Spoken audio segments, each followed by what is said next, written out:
sucht er endlich sie und er findet sie zauberhaft, so wie er sie damals verließ.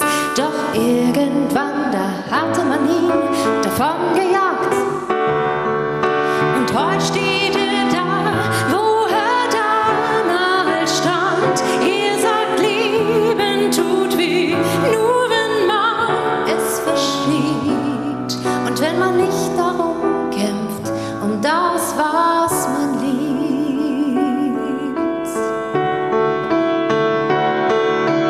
Nostalgie und Fantasie sind der Zirkus deiner Kindheit, wo noch alles ging, wo wir schwerelos an einem Seil über der Manege hingen, um dann angstlos wie ein Löwe durch Feuerreife zu springen, wo ein bunter Clown einfach Spieße macht, wo Elefanten dich noch nicht zertrampelten, obwohl du auf dem Rücken lagst, wo wir weiße Tauben für den Frieden einfach zaubern konnten und mit leichtem Gepäck in einem bunten Häuschen wohnten.